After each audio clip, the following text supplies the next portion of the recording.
Good afternoon for everyone. Thank you for coming.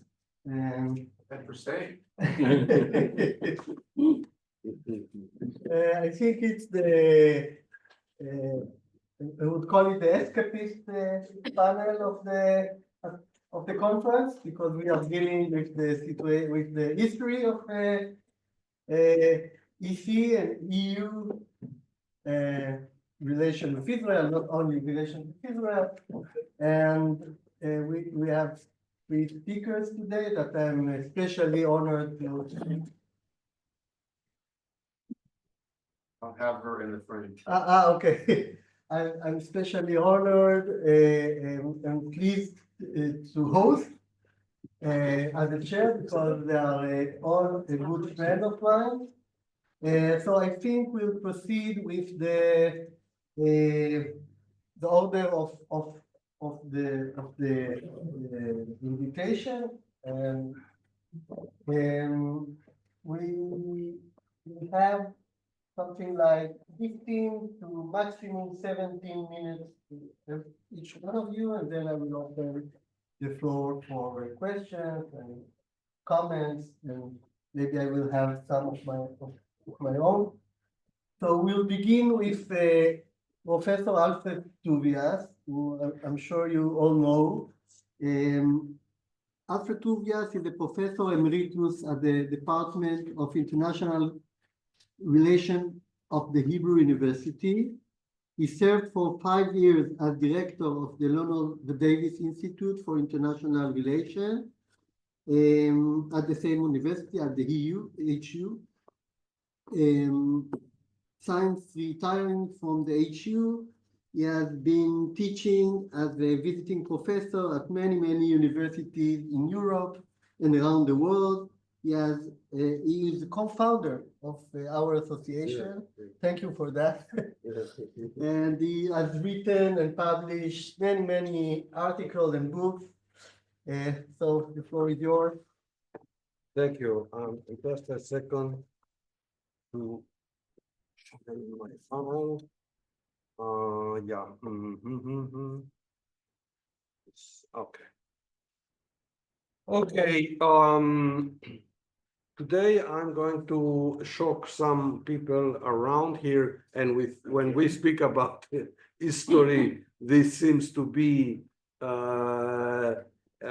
weird, because we think that we know well the history of European integration, as we are all teaching more or less this subject in a way or another. We are familiar with the textbooks that deal with the history of European integration, etc. And I'm going probably to disclose here things that you will never find in any textbook of European integration.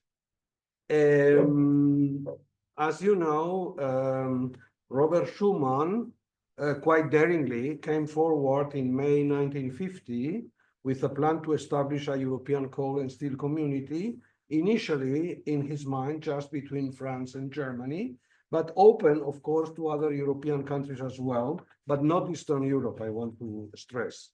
The idea was to establish deep cooperation, as you know, between heavy industries of France and Germany, meaning by that day-to-day collaboration at all levels, be it firms, unions, public administration, and ministries. I am asking a single question, and this will be a matter hopefully for a book, if I have the force to do it. And the question is, would not such type of deep integration, deep interaction proposed by Schuman and Monnet barely 5 years after the end of World War II imply contact with former Nazis or former sympathizers of the Nazi regime, be it Ruhr industrialists, BASF managers, personnel of German ministries? This is my main question. Today, because this is the subject of a book and I have written extensively already on that, Today, I wanted to focus on new materials I have found on the political views of Schuman, Monet, and Adenauer in the period strictly stretching from 1949 to 1952. And what I'm going to tell you, you might not know. First of all, I want to say that Schuman was not the dreamer and visionary we are told he was. Mhm. He was a virulent anti-communist Christian Democrat, close to the positions of Pétain until July 1940, a philo-German believing that Europe is a representative of Christian civilization. Now, this you won't find in any textbook of European integration. And in my paper and in my book, I will say two things that might make you laugh. I will speak freely because I feel like this. First, cognitive dissonance in my mind concerning something that happened to me in 1959 when I was 12. My aunt Yvette was a student at the Sorbonne while I was a kid in Barcelona, and she engaged in a study trip with other students of that time to Eastern Germany and to Berlin, Eastern Berlin. At the time, there was no wall, and she came back to Barcelona to explain us her Havayot in Eastern Germany, and she said that the Russians left Berlin as it was in 1945. All is destroyed over there, etc. West Berlin is booming, and it's the German economic miracle. Until here, no cognitive dissonance. And then she says, well, what the Russians did is what should have been done in West Berlin, she said. And I was a kid, and I was told by my teachers, everybody, that the model of what should be done in Europe is the German economic miracle, the Marshall Plan, the European coal and steel community. That was the good thing. And here my aunt, she was Jewish, of course, Jewish German, was saying exactly the contrary. So I was struck by this. The second anecdote is of you to share, and is that everybody has been teaching here with textbooks that all we know of Pelkmans, of Baldwin, of everybody, Krugman, etc. And yet there is always a chapter of the history of European integration. And there, the first chapter is about Saint Jean Monnet and Saint Robert Schuman. These are they're wonderful people and fantastic, etc. And now you go. I dare you to go to the Google Wikipedia, and you are going to be struck down by the fact that Robert Schuman was an undersecretary of state in the first government of Pétain. And I will explain you some of the details of the matter because you don't know it, okay? So the point is that Schuman was in some governments of before Pétain with Paul Reynaud, which preceded him, and he was in charge of refugee policies in France, under Secretary of State with a rank of minister, as far as I know. Schuman, before that, I don't know in which position he voted for the Munich agreements in 1948, and other ministers, well-known figures, voted against. So there was opposition in France, in the French political class, to the Munich agreements. Paul Reynaud himself, Georges Mandel, who was Jewish, and Schuman was for it. Now, when the invasion of Germany takes place on 10th May 1940, as I said, he's a member of the government of Paul Reynaud. And he is going to stay even when the Germans enter Paris. And then Lebrun, who is the president of the Republic, is going to invite Pétain as vice president of the government, not of the Republic. And Pétain comes from Madrid, where he has been the ambassador of France in Madrid, and met with Franco, etc. I could speak about this. On June 10, Reynaud resigns, and then Lebrun is going to name directly Pétain as the successor of Reynaud as prime minister. And Laval, the famous Laval, is entering the government, a government where Schuman is also going to be a member. And at the time that Georges Mandel, the Jew that was in the government of Paul Reynaud, escapes, and he was an important minister, he understands that the things are changing.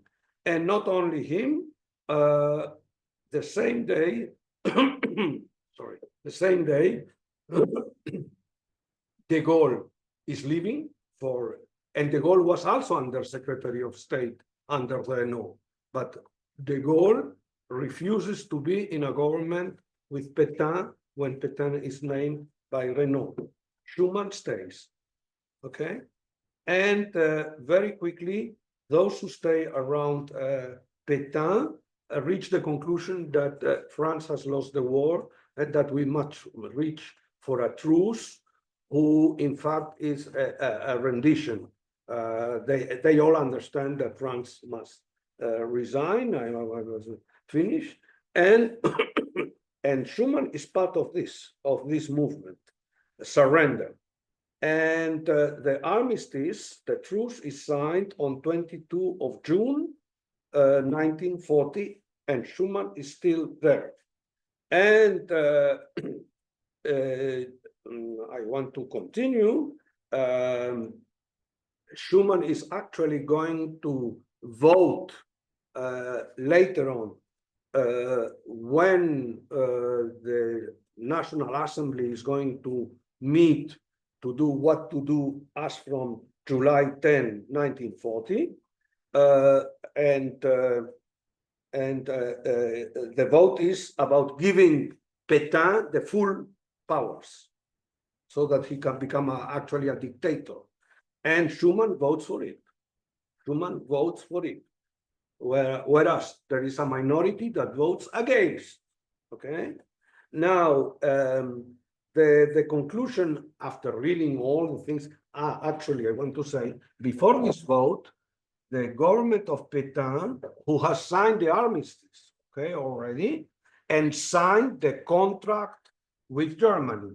And this contract provides for horrible things that this government of Pétain, the first one, is willing to do. Okay, when you see these scenes of the wagon in Compiègne, where there is a wagon where Hitler and a minister or a general of the French army converge, and Hitler imposes this ceremony as a revenge for what was being done after the First World War in the same wagon. It's a very famous scene. Okay, Schuman is a minister of that government, the French government, huh? And this government that is going to bring to the assembly the vote for full powers to Pétain is the last of the Third Republic, and Schuman is member of that government. So this is to say that Schuman has hesitated much more time than de Gaulle, Mandel, and Renault about what to do. Whereas Georges Mandel, Renault, Daladier, other people around will join sooner or later the resistance, Schuman will never join the resistance, never. Okay. Okay, so this is to say that we must dig into the ideology of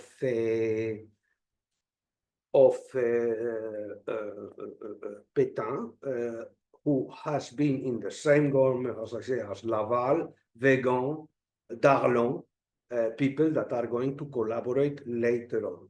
It is true, to make justice to Schuman, that for a while he is assigned to obliged residence. Okay, we will never go to prison like Daladier and Renault that are taken by the Gestapo or by the into prison. They are going to be judged. Schuman is never going to be judged. And it is true that Schuman refused to serve under Marshal Pétain after July 1940. But for the first 2 months, he hesitated all the time. He's ambivalent.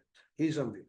And because you should know this, because it's in no text that I have read about European integration, because of his ambivalence, he will be asked after the war to answer to a commission of the High Court of Justice about what was he doing, you know, in that time.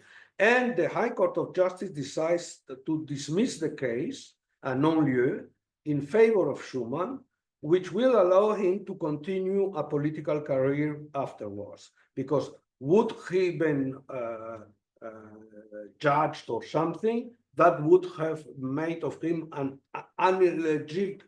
non-legitimate person. So that happens, this dismissal of the case happens in September 1945. He is going actually to be the first member of the National Assembly of France, having voted in favor of giving the plenary and full powers to Pétain, who is going to become a minister after 1944. And we ask ourselves, and I have not found a definite solution, but from what I have read, it is because de Gaulle is behind this decision. That is, after the war, de Gaulle wanted to make a clean slate, not to dig too far about what they had been doing, if it was not a terrible case. Laval will be judged and killed, okay? And the big collaborators. But the small collaborators, de Gaulle doesn't want to touch. Now, why all this? When you look at the writings of Schuman, etc., Schuman is obsessed by the decline of Europe for 1 century, and the decline of Europe is a fact without solidarity among European states. Europe is a spiritual and cultural community based on the foundations of Christian civilization and democracy. He is Schuman is a big admirer of Pope Pius XII. He's a bachelor. He's deeply religious. We would say today he was a member of the Opus Dei, but he was not a member. What I mean is that he was very religious. He is strongly anti-communist. And this is going to be common to many Christians after the war, which is the case of Adenauer, as a matter of fact, which makes a common purpose. And 2 minutes, and many Germans that in the end were against Hitler, like Stauffenberg. I mean, the coup, all these people that wanted to make a coup against Hitler had this commonality of deep thoughts. Now, what about Jean Monnet? Jean Monnet is another kind of fish. First of all, Jean Monnet clearly thinks that a representative democracy is cumbersome and inefficient. It's not adjusted to business needs. Technocrats know better. He is, after all, for dirigisme, the plan, the national plan, which is something common to all who think in fascist terms. But the originality of Monet is that he thinks that only the future counts. Leave the study of the past to later. Common to Schuman is that both believe that Germany can change, that the problem for France is not the German people, but the German army. That's the most important point. The fear is the Wehrmacht, that Germany does not reconstruct a Wehrmacht. The ideology of the Nazis, that's doesn't appear. Actually, Monet has the originality of thinking that nationalism is a problem for Europe. And in order to overcome this nationalism, we must grant equality to Germany. And actually, it doesn't depend on us. It's the United States that is asking for, and therefore we must obey what the United States say, because he was under the spell of the United States. And that is common to all what we think, however, altogether after 1945, and that is that Versailles had been an error. And Schuman believes that as well. Okay, so I don't know if I should stop or what. Yeah, maybe afterwards Yeah, with okay, questions okay, and so on, you will. Okay. Yeah. I didn't say any word about Adenauer, Just a but final point. huh? So what? No. Why are you telling me? It's fascinating, but is there a message for today? No, the message for today is that all these people think that amnesia is the best policy to follow, which I agree with. I mean, in my paper, in my book, I am saying Ben-Gurion was saying the same concerning reparations with Germany. It's not that I am anti Ben-Gurion, etc. Ben-Gurion said, I must construct a new country. I don't care, I don't much care about what they were doing and with whom we must cooperate to get the reparation. And Charette thought the same. Begin, you know, the position of Begin thought that this is not a matter of being practical. There is an ethical dimension of things. So the message today is that I think there is no much studies dealing with historical accountability and ethics concerning policy. I'm not saying that I am for it. I am saying that I am struck that after 5 years, they would think, I mean, I cannot believe for a moment that Monet and Schuman would think that after 5 years, Germany had changed. I mean, the Germans had changed, those in the establishment, because my point is that you don't have time to make an overall like we do with the car, an overall of all the establishment. I have calculated who the people were that were suspicious, and these are the people that are in the middle of the career. That Adenauer said this. The people that come out of the war at age 50 have till 70 to go, these 20 years, and these people had had the occasion to be members of the Nazi Party.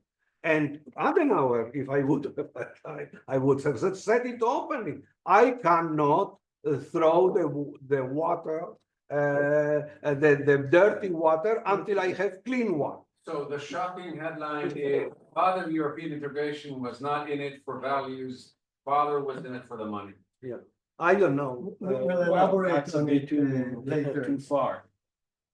Okay, thank you, Alfred. Thank you all. Thank you. Our next speaker, Sharon Pardo, is a professor of European Studies and Jean Monnet Chair and Persson-Man in the Department of Politics and Government at Ben-Gurion University of the Negev. Recently, Sharon established the Center for Sports Diplomacy at the Ben-Gurion University. Well, thank you very much. Gabi. And just one comment before I move on into my presentation. Alfred, in 2020, we translated Schumann's book, From Europe into Hebrew. And I admit that when I wrote the introduction about this man, I said to myself, I really don't want to drink a coffee with this man. And I visited his home. He slept under this huge cross. It's unbelievable. His dream was to become a priest. And actually, when his mother died, he almost became one. But it's not that Adenauer and others were better. But thank you very much. Well, our paper is based on a forthcoming book chapter, which is dedicated to the internationalization of European studies. And I must say that this particular chapter is dedicated to the late Professor Shlomo Avineri, Zichrono Livracha, who is actually one of the founding fathers of European integration studies in Israel. Now, in this article and book chapter, we examine the history of European integration studies in Israel and present actually, I would say, two key observations about normative power Europe. Now, we argue that first, although scholars like Kimball and Manners note that normative power is actually embedded in the local and influenced by cultural filters, the Israeli case actually demonstrates that by the late 70s, long before Ian Manners coined the term NPE, actually the power of the local within the European community had gained momentum. European civil servants, not just EC or EU institutions, actually influence decisions about deploying what today we call normative power Europe. Our second observation is that normative power Europe's effectiveness depends on the visibility of its normative principles. Now, the Israeli academic community, and I'm happy that Alfred is here because he's obviously one of them, the Israeli academic community's acceptance of European integration studies during the late 60s, early 70s, actually proved crucial for establishing the disciplines, European studies disciplines, legitimacy. Now, without Alfred and his colleagues' local acceptance, European integration studies would not have gained recognition as a distinct discipline in Israel and in Israeli academia.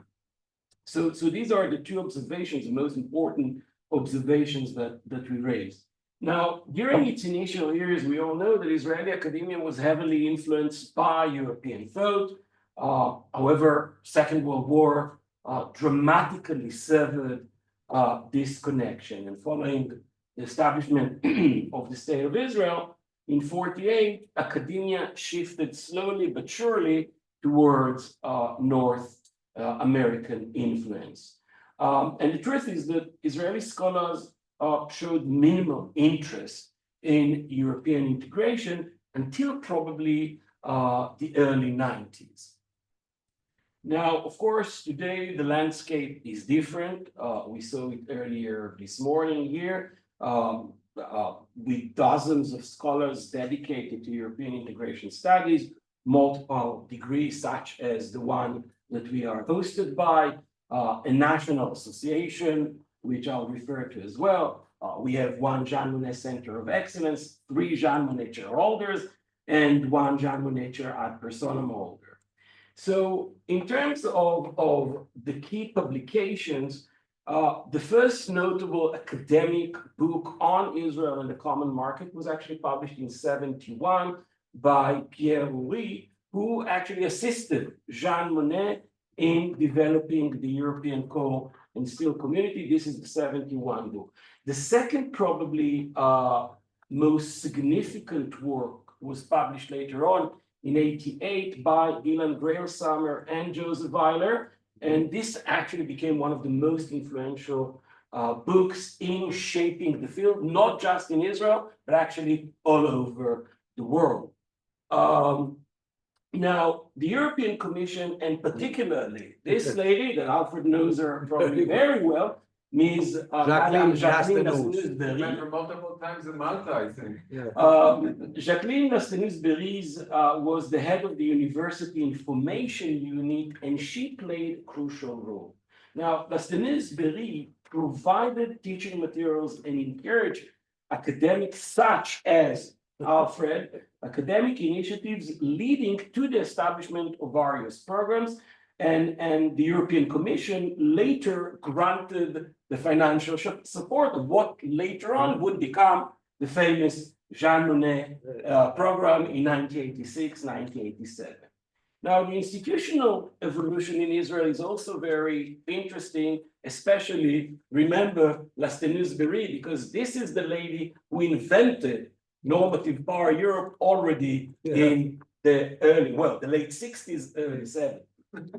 The first formal academic framework for European studies was established at the Hebrew University of Jerusalem in 1973, and that was the Franz Suchan Center for European Studies. Now, despite its closure, in the late 70s, due, let's be honest, to funding issues, that was nothing, there was no ideology out there.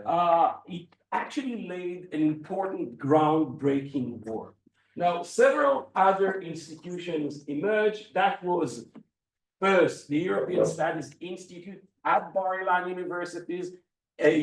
Again, it is Ilan Greilsamer, that he's probably the man who, together with Lastenus-Berry, brought the European Commission to Israel. Then it was the Franz Suchan Center at the European Studies at UG, Helmut Kohl Center later on at UG, then Ben Gurion's University Center, Simon Weil Research, then the European Forum at UG, and later on the Haifa Center for German Studies, which is mainly German studies and less of European studies. Now, two significant developments in the early 90s actually accelerated the discipline's growth in Israel. The first one is the Maastricht Treaty in 1992 that attracted scholars from various disciplines in Israel, not just Alfred and Shlomo, particularly those interested in Europe's monetary union. The 1991 Madrid Peace Conference was probably the second most important influential event, which eventually actually led to Israel's inclusion in the European Union Research Framework Program. Then, of course, came the 1992 founding of the Israeli Association for the Study of European Integration under Greilsamer's leadership first, and then the idea of Greilsamer, by the way, pushed by Lastenus-Berry, she was the engine behind the association. By the way, copy-pasted all over the world. She did exactly the same thing all over the world. And Joseph Weiler is probably one of the most quoted person by any academic all over the world. He is the man behind. That we all know that the association unites academics and practitioners. Now, clearly, a footnote. For some reason, Lastenus didn't come at the inauguration. I know. She told me so. And she regretted it until today. Until today. Yes. She says that she really regrets that she's still around. She's based in Brussels. And I interviewed her, and she really regrets that she never really visited. Now, the current state and impact. Well, right now, currently, it's BGU Simon Weil Research Center, which is the only Jean Monnet Center of Excellence in Israel. And it's the only center to run a full BA program in European studies. And one has to say that as of next year, it will also offer an MA program together with the Open University. This will be the first online Master in European Studies in Israel, jointly taught by BGU and the Open University. Of course, European studies have been integrated across various disciplines and institutions. Of course, Tel Aviv University, UG, Haifa University, which are really demonstrating the field's growth and recognition.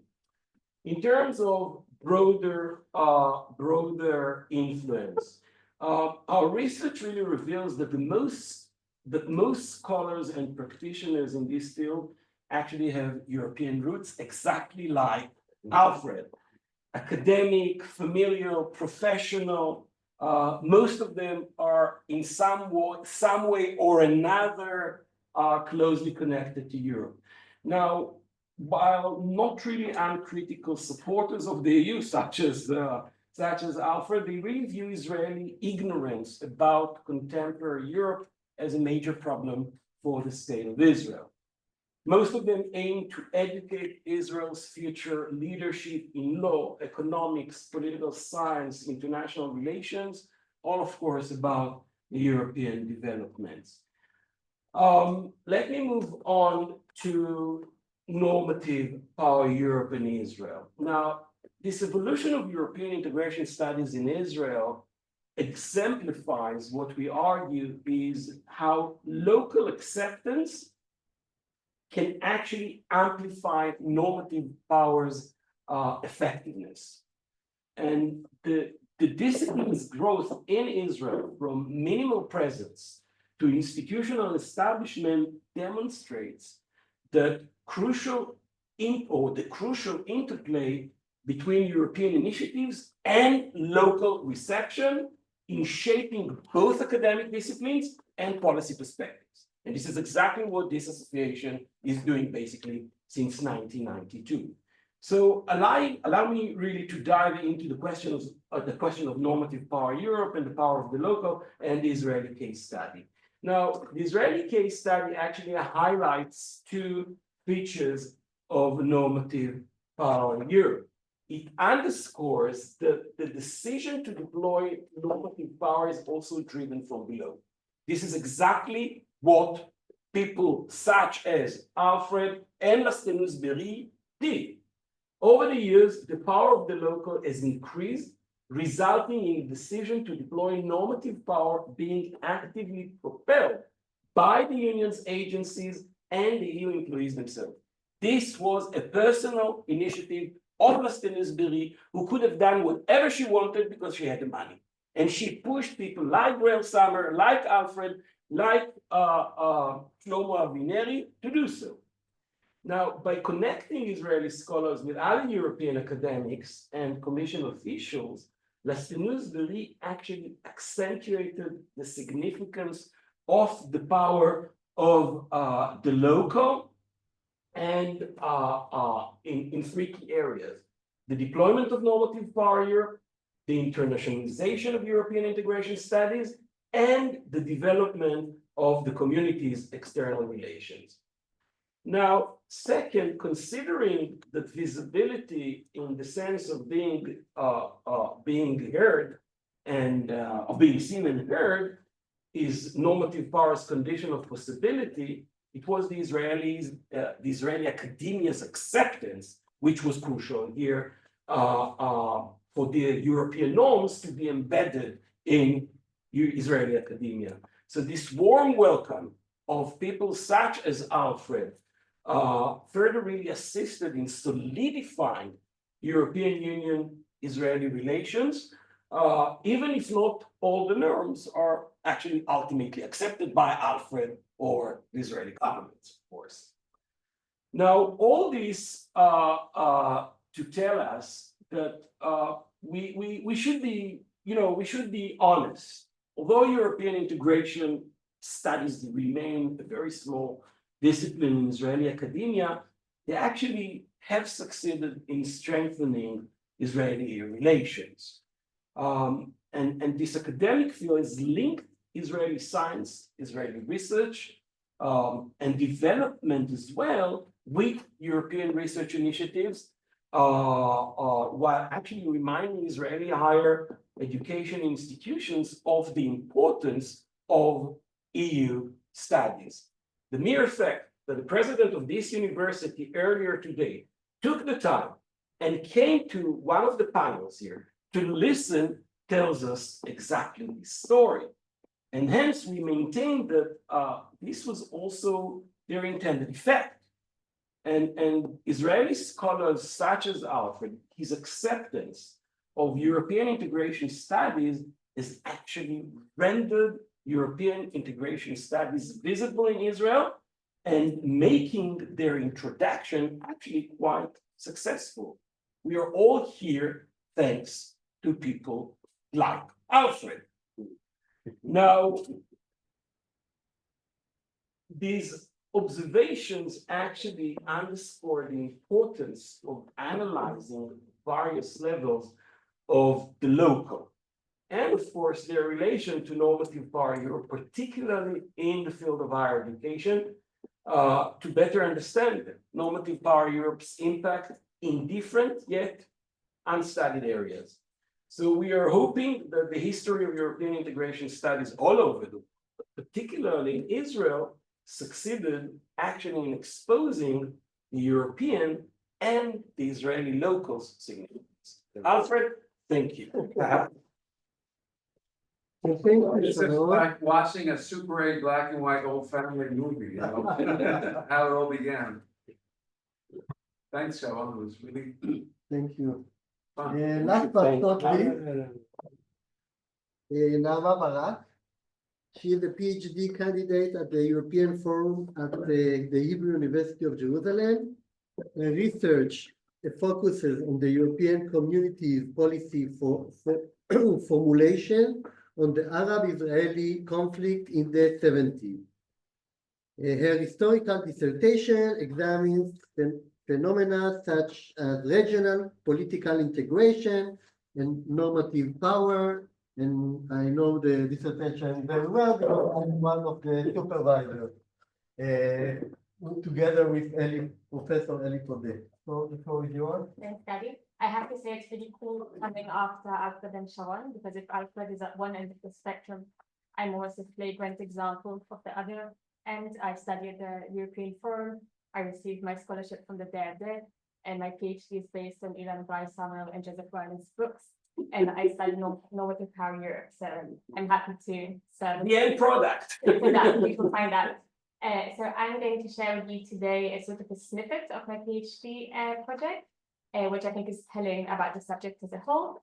And that's why the European community, the predecessor of today's European Union, found itself between a rock and a hard place when it came to the 1979 Egypt-Israel peace treaty. So considering the makeup of the people in the room, I'm not sure the background is much needed.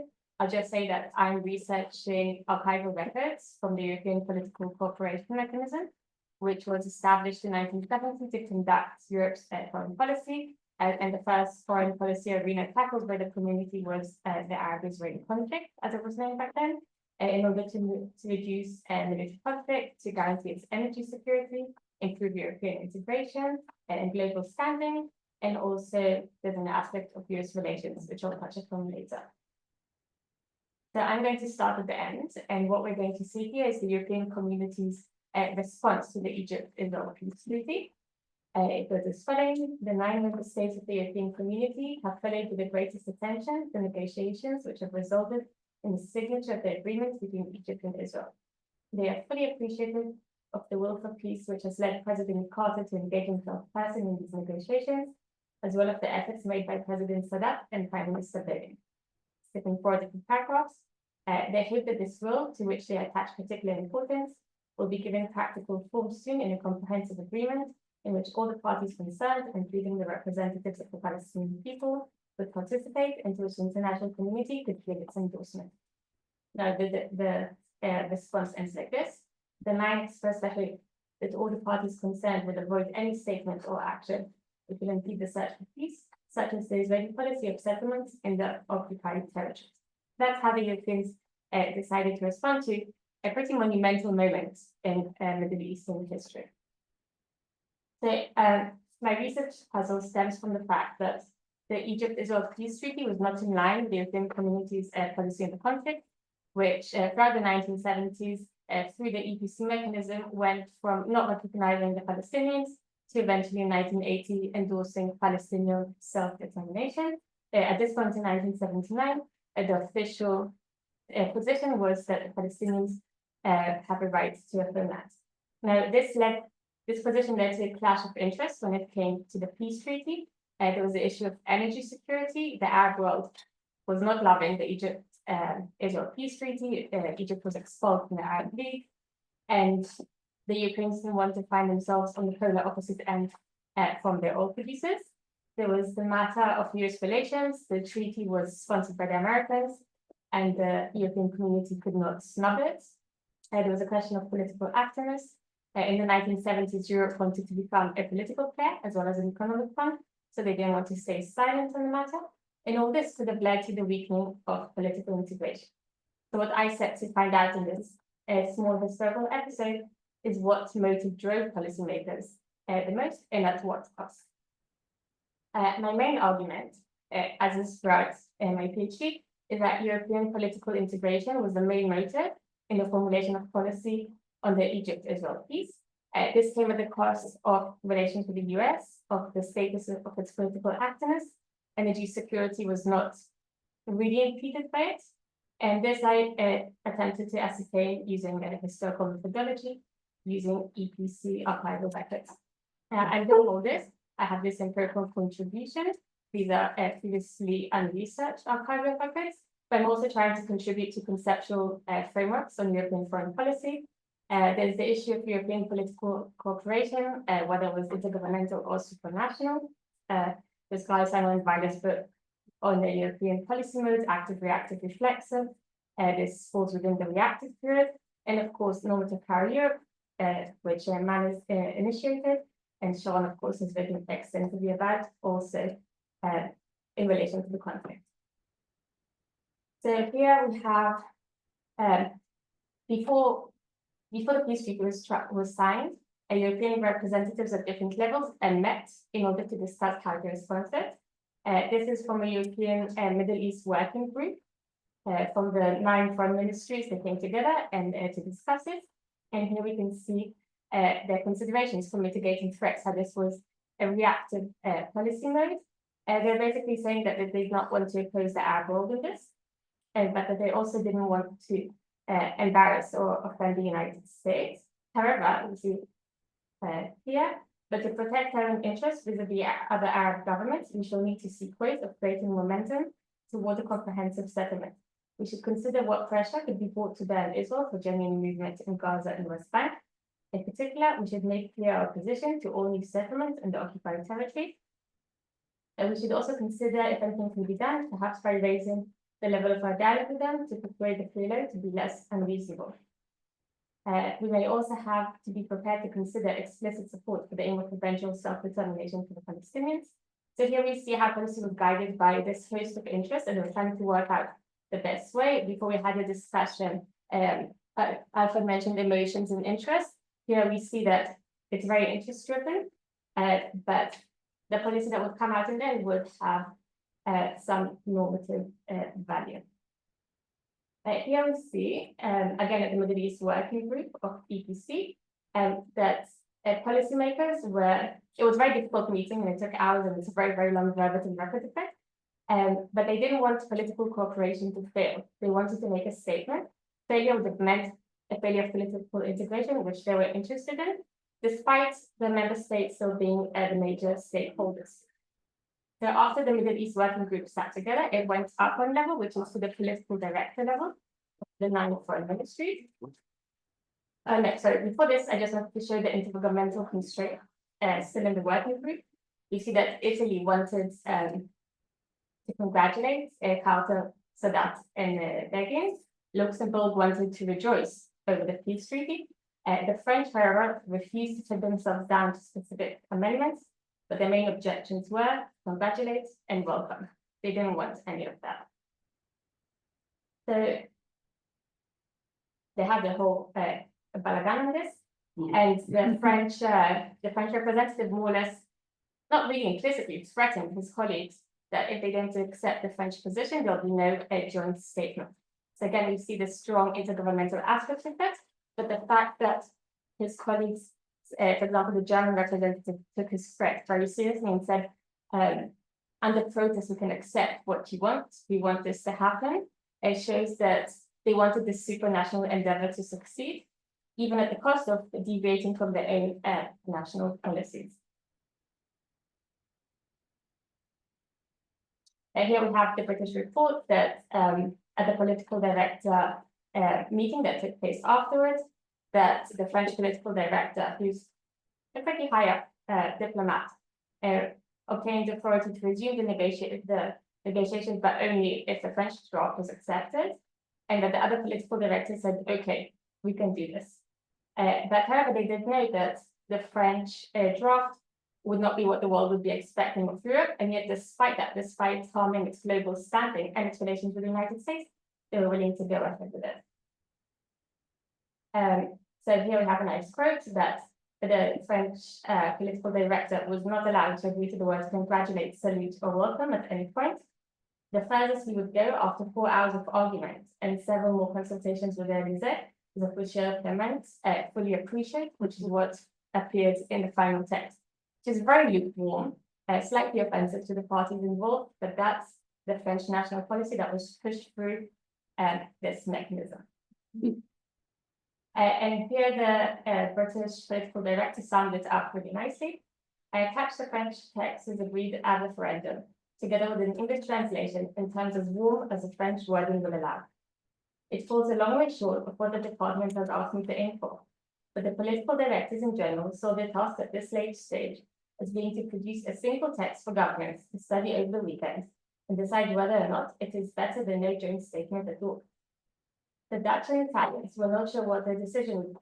The remainder, while fully sharing our annoyance at the French attitude, expected that the governments would accept the text as it stands. So we see this resignation in order to make a European voice heard on the world stage.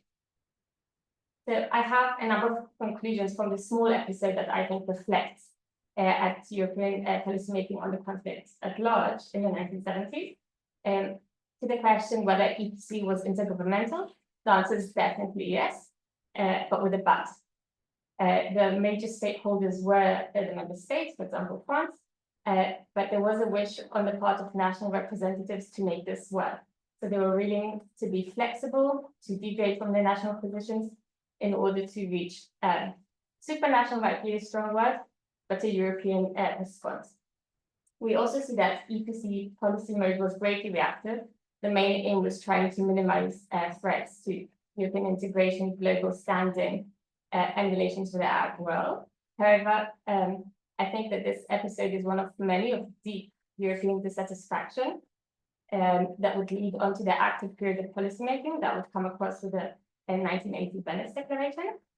I think that this historical episode is a poor example of normative power Europe in two ways. First of all, no normatively impactful policy was produced. They had nothing interesting, value laden to say. Fully appreciate is not really a policy. And also, it's a poor example for NPE. If NPE is understood as having to do more with Europe than the policy impact on its recipients, and it's facing world politics, and EPC casts itself as a non-relevant actor by Israel for slamming it in a one-sided way.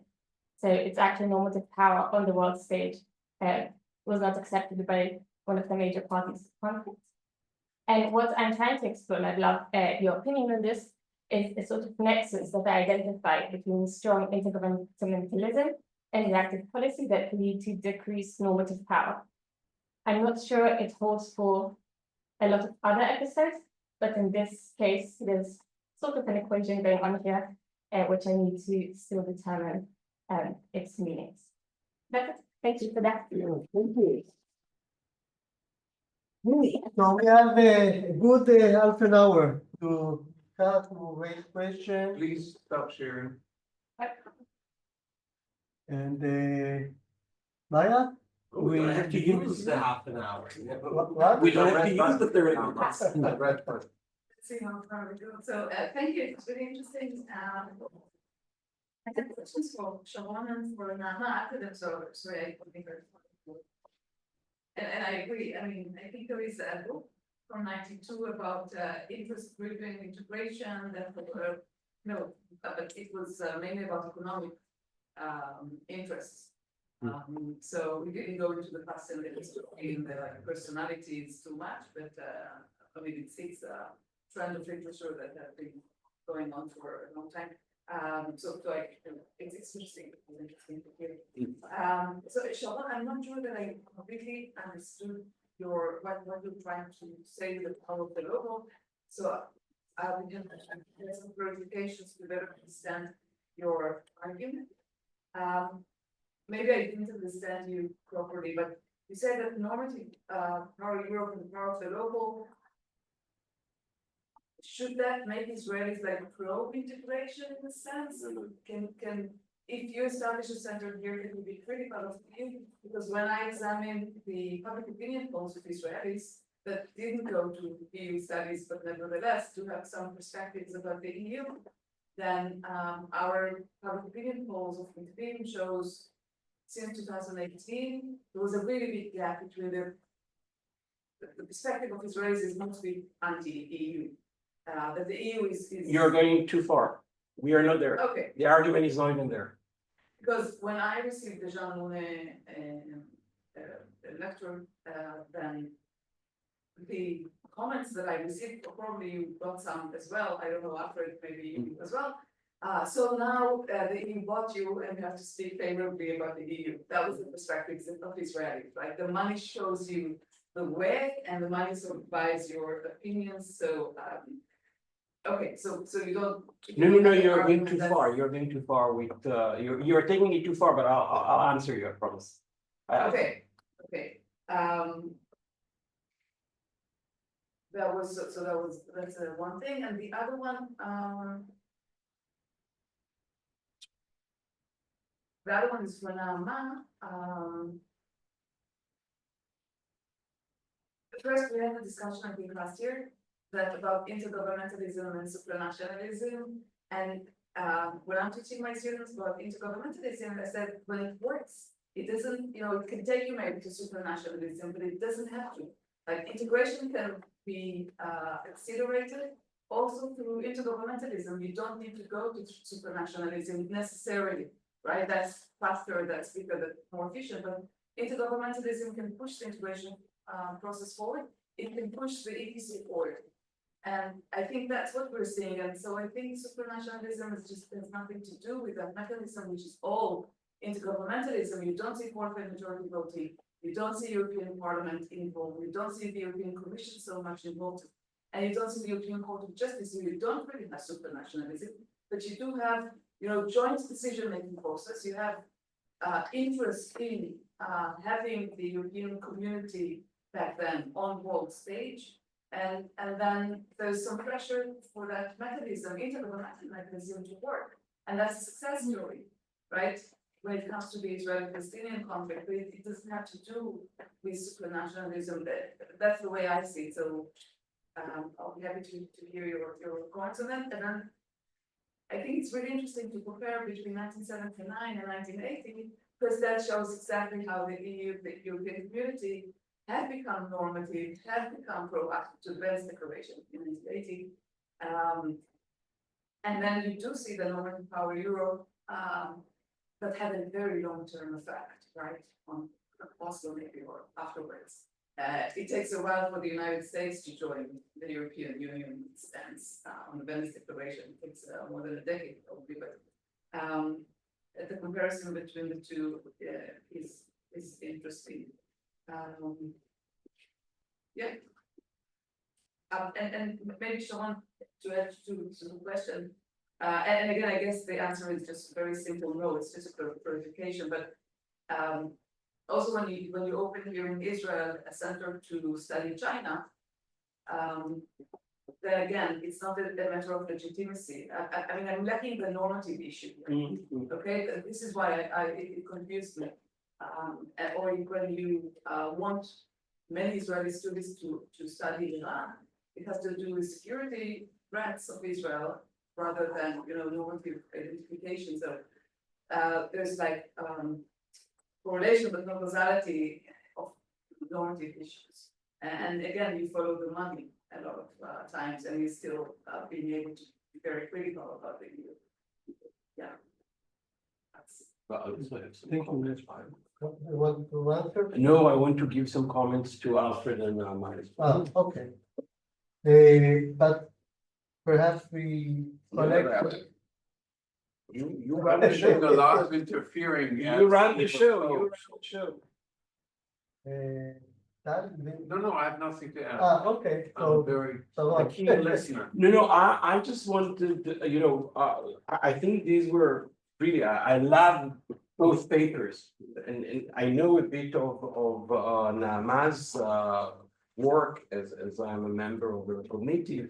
And over the years, I listened to your presentations and it developed really immensely. So well done and kol hakavod. But let me start with Alfred. First of all, I think this is fascinating and this must be published, Alfred eventually. Now, when we published the book for Europe and we wrote the introduction, I want to read you, and sorry, this is a Hebrew text from a show that was put in London. But not right now, I just found the Hebrew translation. So this is a theater show. And listen to the following text that this show this is the opening of this show.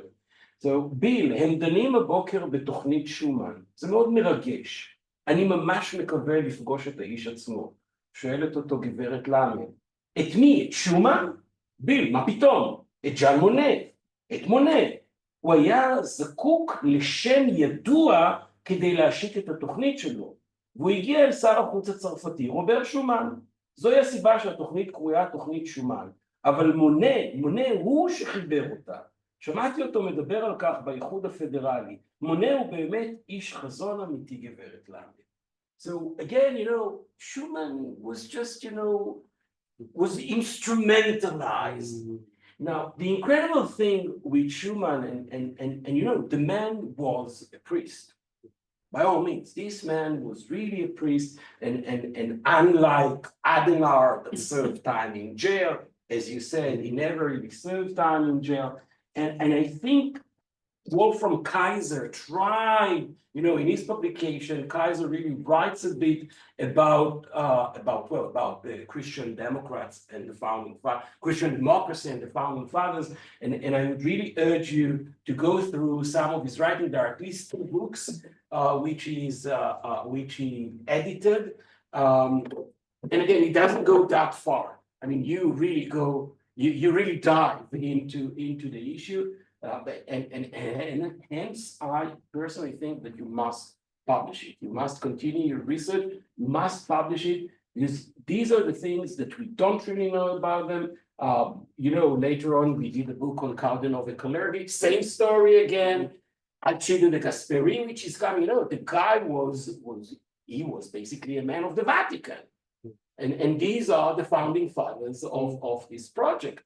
And obviously Adenauer he himself was not, but his chief of staff was the man who wrote the Nuremberg laws. I mean, this is the man. And Ben-Gurion knew about it, and he said, that's it. I deal with whoever I deal with. And I think, this you are the man for it. Go for it. I wanted to say that I think really your research really developed immensely. And going back to your last question and your last slide, to me, it looks exactly as if, this was the same story that we saw again during the Abraham Accord. Okay. The lukewarm acceptance of the Abraham Accord by the European Union was probably the same story that we saw with the disagreement with Egypt. It was incredible to see how long it took the European Union to react. the reaction, which was really cold, almost quoting similar statements that were declared during the peace agreement with Egypt.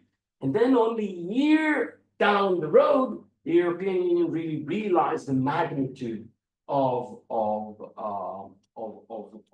the Abraham Accords.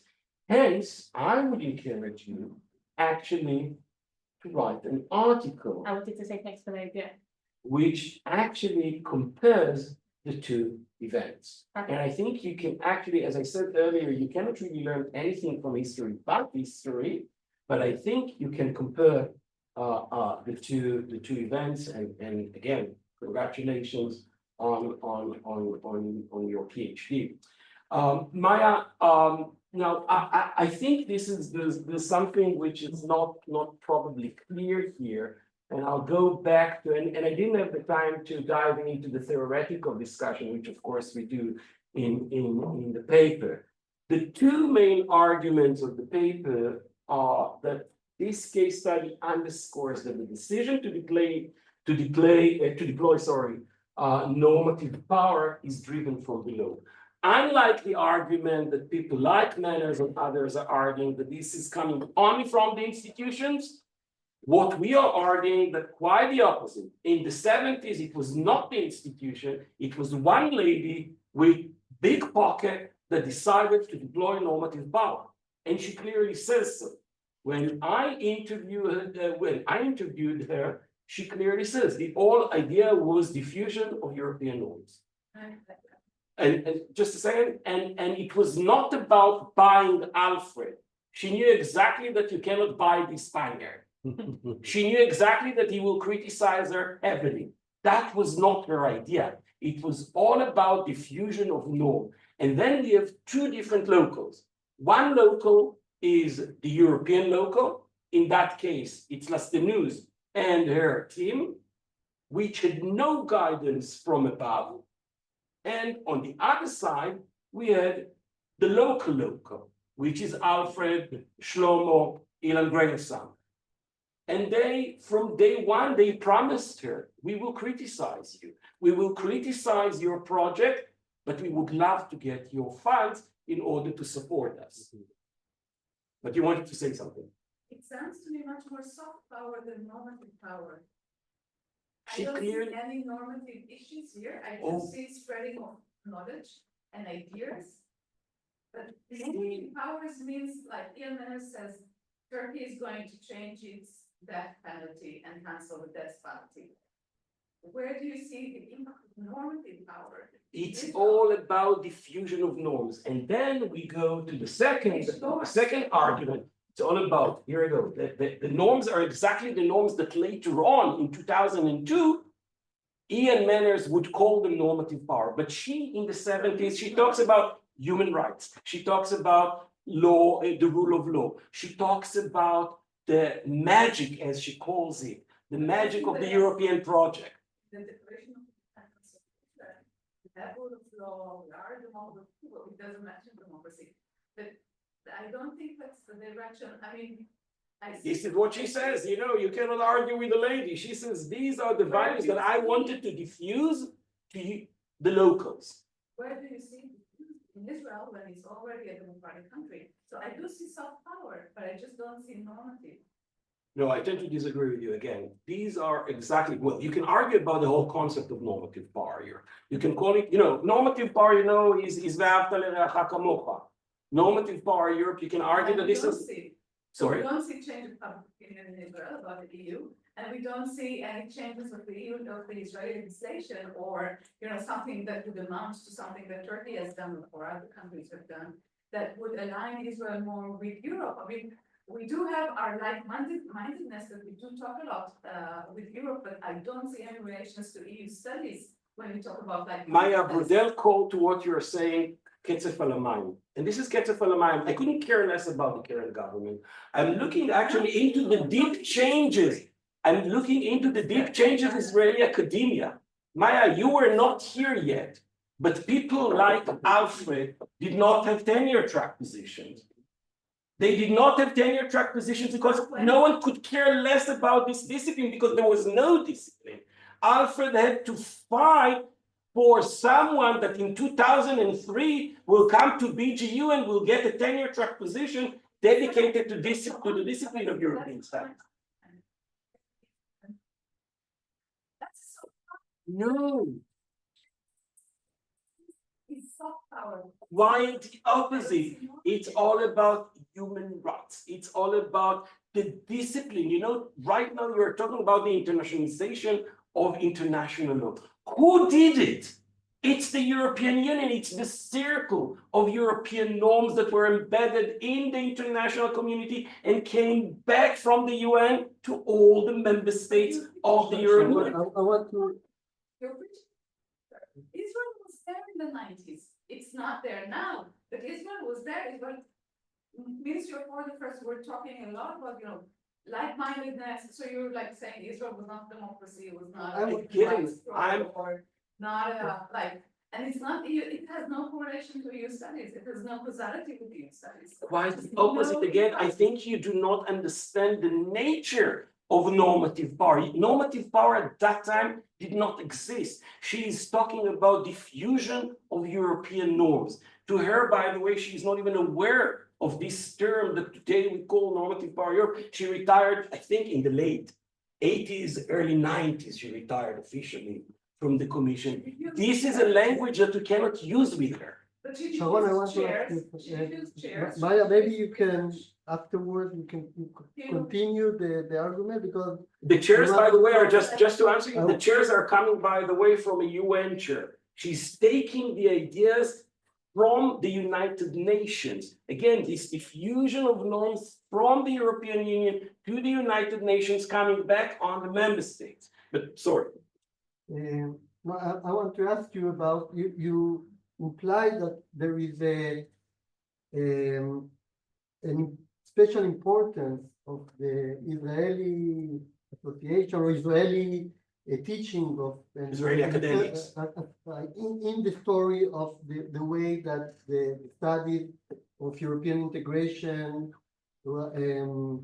took shape around the world. That although we are a dot in the map, it seems, I don't know if it's true, but if you can elaborate, it seems to me that there is a special importance, special weight Israel had.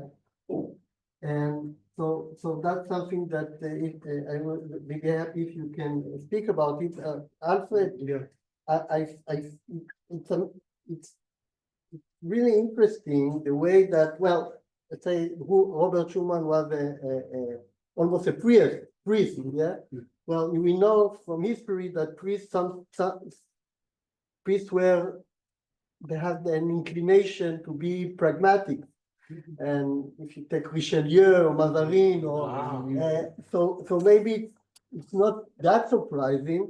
And maybe I think that you can explain and continue, you can show a continuum in the pragmatics of Robert Schuman. He been pragmatics also in June, in June, July 40, because he knew that that's maybe the last, it was bad, the solution, but it was maybe least bad than other solution that France had at the moment. And maybe you can trace a continuum of his pragmatism going to like Ben Gurion. Also Ben Gurion, if you trace his biography, you can see that he was a very pragmatic leader. And it's maybe not so surprising that he was willing to go to the reparation agreement and afterwards to push the notion of New Germany. Nama, could you explain a little bit more, elaborate on the notion of the goal of European integration as the focus of the European common policy at the time? Because when you say well, that the main goal was European integration, I imagine that you mean that the prestige of Europe, of the role of Europe, that was the thing that they wanted to enhance, not the integration. And if it was the integration, so it's not very intuitive logically. So maybe you can explain it more. Okay. Okay. Yeah, very briefly. Well, I'm trying to link the different questions made or comments to Sharon with comments made to me. Look, in life, many times there are entrepreneurs like Jacqueline Lastenus, in some sense. She took initiatives. Betting on the future success of the European Union. And she was right. I mean, what I mean is that she spends a lot of her spirit, of her work on something she believes in, but she's not sure that this is going to be that this is going to succeed. It's an investment. What I mean is that there are people who do investments and they come out well, and there are people who do investment that come out bad. Now, Schuman, when he stayed in the government, did a bad investment, nobody looked at it, of course, and De Gaulle made a good investment in that he left very soon, betting that there will be a reaction from the French, from the Allies, etc., and we will win eventually. But when he decided, he was not sure. I mean, he made a bet. And what I mean is that sometimes you are lucky and sometimes not. Now, last news, I want now to comment to what you say.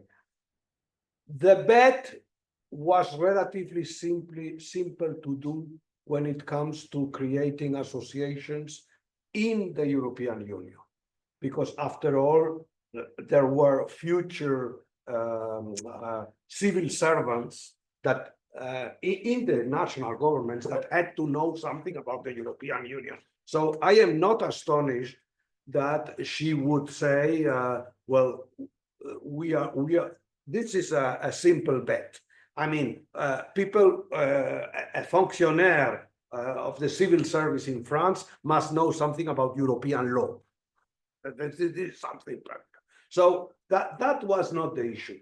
What was daring is to bet on non-member countries. I mean, for example, when the Berlin Wall fell, okay, nobody knew that these countries were eventually going to become members. It was not clear.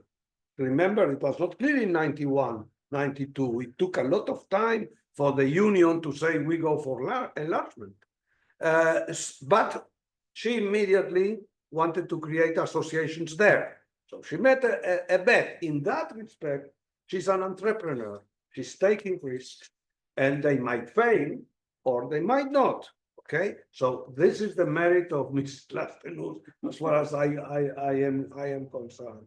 Now, what you have not referred to was not that I am saying that I was doing, but the difficulty in penetrating the academic establishment in Israel to accept that this was a discipline, that that what we had to contribute was because it was considered not to be a discipline. The economists say no. You must be an economist like we want it, and they are the American model, etc. In political science, it must be. And you had to convince a generation of rectors and of presidents and of establishments that it was worth while to study European law. What I mean, the power of the local. Yeah. The European law. Why not American law or Chinese law, etc.? Why? What is original in this? You had to convince them that the construction of the European community was something special coming out of the Second World War. It was something, there was no precedent.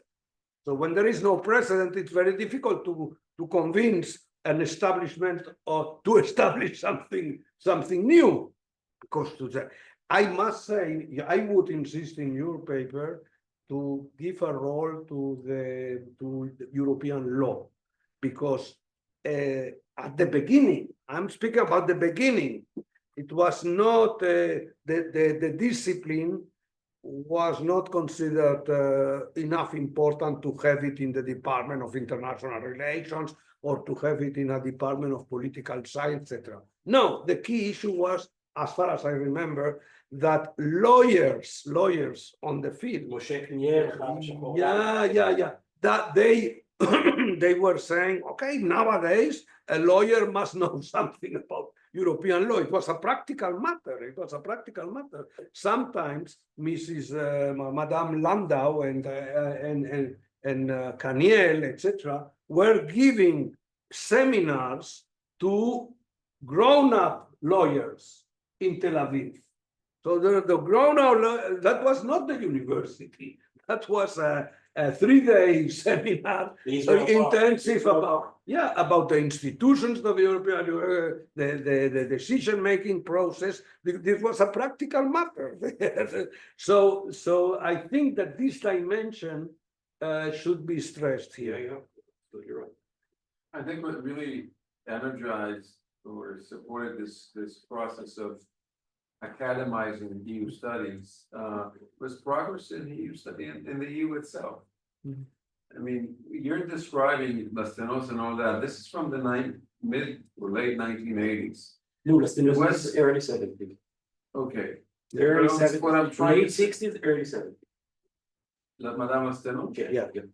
What I'm trying to say, well, that was visionary for no doubt.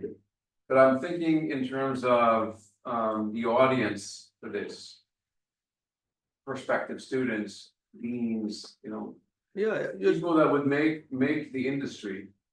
For them, it was the performance of miracles in Europe and that showed Yad Chazaka V'Zla Netuya. Here, there's a single market. Now, we now post single currency and all the other treaties later. But think back, even the 1992 project, made a strong impression at the time that something really different was happening in Europe. And then, the story about how Germany was united and the Maastricht Treaty, there was a lot of people, cynical people, were impressed. Yeah. That something is new there. And so the logical connection is that this is worth studying. It's not something you will understand solely by the existing tools in the existing disciplines. But I would say that in the end, it's only in law and in political science that it really took off as at least an expertise, if not a discipline. I think economists still remained, they'd rather be abstract. And among the economists, it's like a second league if you are empiricists. You have to be very abstract to be appreciated. In my political science, the people that make up the community that I talk to, it's always both. You theorize and you use evidence. You do both. And so you're interested in a particular, which is supposedly a case, but does not get explained unless you have the tools that have developed in EU studies. Normative Europe, for example, is one example of an academic tool developed in EU studies. It's a framework. I mean, it's about Europe, but it's all this, and also soft power. It's certainly not the only case, but it's a major thrust to study soft power, multi-level governance. You probably have that in every country. You don't need the EU to study multi-level governance, but it's in the EU that it became more interesting because some of the units are sovereign. So that makes it different from any multi-level governance inside, et cetera, all these things. The currency union we thought we knew what a currency union is when they, did this in the late 1990s. It was only in a crisis of more than a decade ago that everybody got a better idea of what it really means.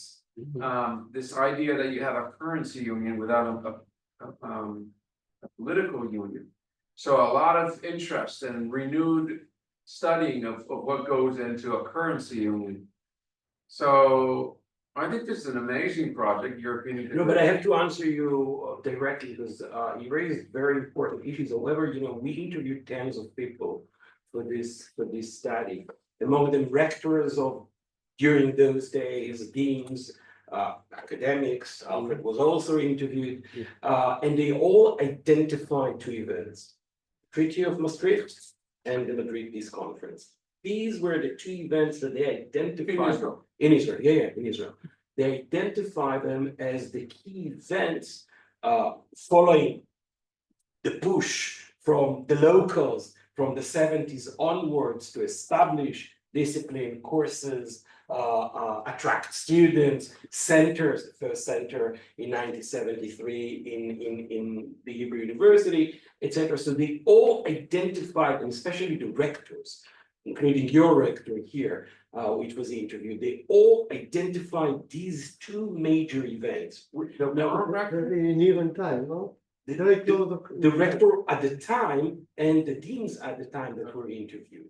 Now, the thing is, and this goes to the soft power argument, which is, I remain attractive, I do nothing.